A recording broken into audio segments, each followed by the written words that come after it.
शोभाराम राजकीय कला महाविद्यालय अलवर की ऑनलाइन कक्षाओं में आपका स्वागत है। मैं डॉक्टर सुंदर बसवाल, सहायक आचार्य इतिहास कला संस्कृति विभाग। आज बीए सेकेंड ईयर मध्यकालीन भारत का इतिहास पेपर फर्स्ट की क्लास में आज हम आपको पढ़ाने जा रहे हैं दिल्ली सल्तनत और गुलाम वंश की स्थापना। हम जानेंगे कि गुलाम वंश की स्थापना के समय किस तरह भारत की राजनीतिक स्थिति थी और ये जो भारत में अब तक जो शासन था वो हिंदू साम्राज्य रहे और किस तरह इस्लाम का भारत में प्रवेश हुआ, वहाँ से हम जानना शुरू करते हैं। देखिए, वैसे तो इतिहास को हम युगों के बंधन में नहीं बांध सकते, फिर भी हम इसको अध्ययन की सुविधा की दृष्टि से 3 भागों में बांट लेते हैं: प्राचीन भारतीय इतिहास, मध्यकालीन भारतीय इतिहास और आधुनिक भारत का इतिहास। ये मध्यकालीन भारत के इतिहास की शुरुआत जो होती है वो होती है 1191-92 में, जो भारत में तराइन का प्रथम द्वितीय युद्ध होता है। इसके बाद से भारतीय इतिहास में एक बड़ा मोड़ आता है और भारत में जो इतिहास अब तक जो हिंदू शासकों का इतिहास रहा था उसकी जगह मुस्लिम शासकों का इतिहास शुरू होता है। इसलिए इस शासनकाल को हम मध्यकालीन भारत का इतिहास कहते हैं, क्योंकि एक इतिहास का मोड़ बिंदु था। अब हम जानेंगे आपके सामने कि जो भारत में इस्लाम के शासकों का इससे पहले भी क्या भारत में प्रवेश हुआ। सबसे पहले भारत में जो इस्लाम के आगमन का हमारे पास में जो मौजूद है तथ्य, वो है 712 ईस्वी में भारत में सर्वप्रथम मोहम्मद बिन कासिम नाम का एक आक्रमणकारी भारत में प्रवेश करता है 712 ईस्वी में, और सिंध प्रांत के राजा दाहिर पर आक्रमण करता है और उसको पराजित करके लूट करके वापस लौट जाता है। ये पहला आक्रमण इस्लाम का भारत में प्रवेश का हमें मिलता है। इस आक्रमणकारी का भारतीय इतिहास में कोई बड़ा फर्क नहीं पड़ा, क्योंकि ये आंधी की तरह आया और तूफान की तरह वापस लौट गया। लेकिन पहली बार इस्लाम का अनुयायियों का हमसे सामना हुआ। देखिए, अभी हमारे सामने बात आ गई कि भाई हम इस्लाम, क्योंकि ये हमारी प्रतियोगी परीक्षाओं के लिए भी और हमारी कक्षाओं के लिए भी, दोनों के लिए इम्पोर्टेंट है कि हम इस्लाम की इन जानकारियों को जानें। इस्लाम के बारे में हमारे पास में 2-3 बातें मौजूद हैं कि इस्लाम मोहम्मद बिन कासिम से पहले जो इस्लाम के पैगंबर थे मोहम्मद साहब का जन्म 570 ईस्वी मक्का में हुआ था, और वो उनका जो प्रमुख स्थान था मक्का मदीना, वहाँ से इस्लाम भारत में प्रवेश कर गया। ये हमने देखा मोहम्मद बिन कासिम के समय। ये जो इस्लाम के जो अनुयायी थे ये दारुल हरब और दारुल इस्लाम 2 प्रवृत्तियों पर काम करते थे। दारुल हरब का मतलब गैर इस्लामिक भूमि और दारुल इस्लाम का मतलब इस्लामिक भूमि। इनका ये लोग कुफ्र, मूर्ति पूजा के खासकर विरोधी थे, और इसलिए ये लोग हिंदुओं को काफिर कहते थे और काफिरों को देश पर आक्रमण करते थे। तो इसलिए ये जो आक्रमणकारी आए, मोहम्मद बिन कासिम पहला आक्रमणकारी आया। इसके बाद में हम कुतुबुद्दीन ऐबक को या दिल्ली सल्तनत को समझने से पहले हम एक बार इस्लाम की पृष्ठभूमि पर की जो इतिहास की जो यात्रा है उसको देख लेते हैं कि सबसे पहले मोहम्मद बिन कासिम 712 में आया। उसके बाद 300 सालों तक भारत में इस्लाम का कोई आक्रमण नहीं हुआ। 1001 में दूसरा मुस्लिम आक्रमणकारी महमूद गजनवी भारत आक्रमण करता है। महमूद गजनवी गजनी जो वर्तमान अफगानिस्तान में है, यहाँ का रहने वाला था, और भारत पर 1001 से लेकर 1027 तक 17 आक्रमण करता है। इन 17 आक्रमणों में लगभग उसे विजय प्राप्त होती है। इन आक्रमणकारियों ने भारत पर आक्रमण किया, भारत को लूटा। इसमें अलवर 1008-9 में अलवर के नारायणपुर पर, और 1025-26 में सोमनाथ का आक्रमण इसका विशेष आक्रमण रहा है महमूद गजनवी का। इस तरह महमूद गजनवी के आक्रमण के बाद लगभग 150 सालों तक भारत पर कोई आक्रमण नहीं होता है, और 1191 में भारत पर एक और मुस्लिम आक्रमणकारी आता है, तीसरा मोहम्मद बिन कासिम, महमूद गजनवी। इसके बाद में मोहम्मद गौरी 1191 में आक्रमण करता है। ये देखिए जो भारत का मैप है, हम यहाँ से देखें पाकिस्तान, और ये हमारा कश्मीर, ये यहाँ पर गुजरात के पास सिंध। ये आक्रमणकारी इन खैबर गोमल इन दर्रों से होते हुए भारत पर आक्रमण करते हैं गौरी के रूप में, और 1151 में हरियाणा के पास तराइन के मैदान में पहुंच जाते हैं। तराइन का जो युद्ध होता है मोहम्मद गौरी वर्सेज पृथ्वीराज चौहान। पृथ्वीराज चौहान इस समय अंतिम हिंदू सम्राट कहलाते हैं जो दिल्ली की गद्दी पर थे। हमारे इतिहास के विद्यार्थियों के लिए तथ्य महत्वपूर्ण है कि पृथ्वीराज चौहान अंतिम हिंदू शासक हैं जो दिल्ली की गद्दी पर बैठे। मोहम्मद गौरी के साथ में उनका सामना होता है। तराइन देखिए कहाँ है तराइन, ये तराइन हरियाणा में है, हरियाणा के हिसार जिले में पड़ता है तराइन का मैदान। और ये जो आक्रमणकारी है मोहम्मद गौरी, यहाँ अफगानिस्तान के गौर प्रदेश से गजनी का हमने देखा कि वो गजनी प्रदेश से आया था। ये अफगानिस्तान के गौर प्रदेश से अपने आक्रमण की यात्रा को करते हुए ये इधर से होता हुआ खैबर गोमल दर्रों से होता हुआ और ये हरियाणा तक पहुंच जाता है। भारत की किस तरह की सीमा सुरक्षा की अवहेलना की गई, किस तरह से हमारे किसी भी सीमावर्ती राज्यों ने उसको नहीं रोका और ये मध्य भारत तक आक्रमण करते हुए आ गया। ये भारतीय शासकों की एक कमजोरी दिखाई देती है। हमारे पास आती है तराइन का युद्ध 1191 ईस्वी। इस युद्ध में पृथ्वीराज चौहान विजयी रहते हैं, मोहम्मद गौरी हारकर वापस लौट जाता है।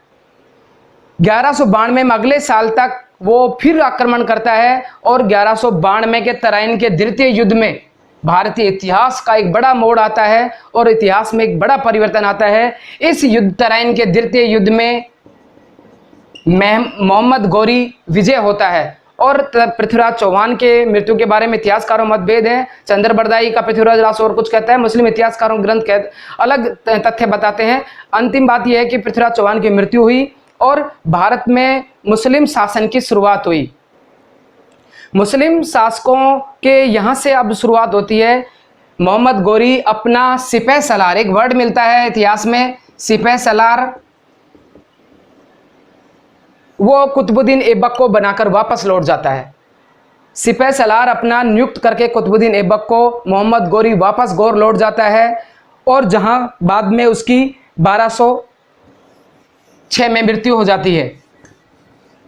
मोहम्मद गौरी की मृत्यु के बाद कुतुबुद्दीन ऐबक लाहौर को राजधानी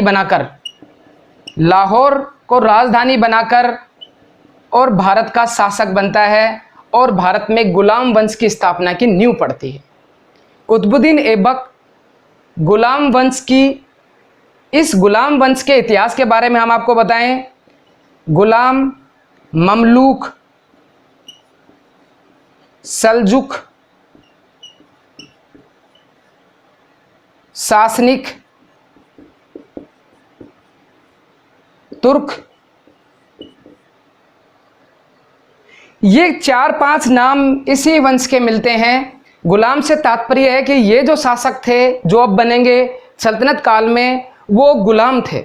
दूसरा ममलूक, जिनके माता पिता का कोई पता नहीं होता है, उनको ममलूक या शासनिक कहा जाता है। सल्जुक तुर्क, ये तुर्किस्तान के आसपास के प्रदेश से आए, इसलिए इनको सल्जुक तुर्क भी कहते हैं। ये जो शासक थे, इस कुतुबुद्दीन ऐबक के बचपन के बारे में आपको बताएं हम कि कुतुबुद्दीन ऐबक बड़ा ही कुरूप व्यक्ति था। जब ये बाजार में बिकने के लिए खड़ा था तो सुबह से शाम हो गई लेकिन इसको किसी ने नहीं खरीदा। मोहम्मद गौरी इन दासों को, गुलामों को खरीदते हुए घूम रहा था इस शासक के रूप में। तो कुतुबुद्दीन ऐबक को जब कोई नहीं खरीद पाया तो शाम हो गई, तो वह मोहम्मद गौरी के पास पहुंचा और मोहम्मद गौरी से कहा कि आपने जो इतने बड़ी संख्या में दास खरीदे वो किस लिए खरीदे हैं? बोल मैंने मेरे लिए खरीदे हैं। तो कुतुबुद्दीन ऐबक कहता है कि मुझे अल्लाह के लिए खरीद लो। और इस तरह इसकी बात से प्रसन्न होकर के कुतुबुद्दीन ऐबक को मोहम्मद गौरी खरीद लेता है और इसकी योग्यता से एक सैनिक के रूप में भर्ती होता है। हम कुतुबुद्दीन ऐबक के जीवन से जो विद्यार्थी जो ग्रहण कर सकते हैं वो हैं कि ये छोटे से एक दास, एक गुलाम के रूप में अपना जीवन आरंभ करता है, एक सैनिक के रूप में भर्ती होता है गौरी की सेना में, और सबसे पहला जो पद होता है उसका, वो हमारे इतिहास के विद्यार्थियों के लिए कंपटीशन दृष्टि से इंपॉर्टेंट है। सैनिक के रूप में भर्ती होता है, योग्यता से प्रभावित होकर इसको अमीर-ए-आखुर एक पद होता है सल्तनत काल में, अमीर-ए-आखुर घुड़साल का प्रभारी बनता है। ये अमीर-ए-आखुर होता है जो घुड़साल का प्रभारी होता है। सैनिक से अमीर-ए-आखुर उसमें बड़ा पद माना जाता था, वो इसको कुतुबुद्दीन ऐबक को दिया जाता है। और ये घुड़साल का प्रभारी बनने के बाद में किस तरह ये सेना का प्रमुख बनता है और बाद में मोहम्मद गोरी की मृत्यु के बाद भारत का शासक बनता है, ये हमने देखा। 1206 से 1210 ये भारत का सुल्तान रहा। देखिए एक और बात हम आपके सामने बताने जा रहे हैं कि इस काल में, सल्तनत काल में, इसको सल्तनत काल इसलिए कहते हैं कि इसमें जो शासक हैं वो सुल्तान कहलाते हैं। तो सुल्तानों का जो शासक हिंदू शासनकाल में राजा कहलाते थे, राजा, सम्राट, महाराजाधिराज, लेकिन इस मुस्लिम काल में जिसमें जो शासक होता था वो सुल्तान कहलाता था, इसलिए इसको सल्तनत कहते हैं। और ये जो सल्तनत है ये 1206 से लेकर 1526 पानीपत के प्रथम युद्ध तक दिल्ली सल्तनत का शासनकाल कहलाता है। इसमें जो पहला वंश है वो है गुलाम वंश। गुलाम वंश को हमने अभी पढ़ेंगे हम। गुलाम वंश 1206 से लेकर 1290 तक रहता है। इसके बाद में खिलजी वंश आ जाता है। इसका जो पहला शासक है वो है कुतुबुद्दीन ऐबक।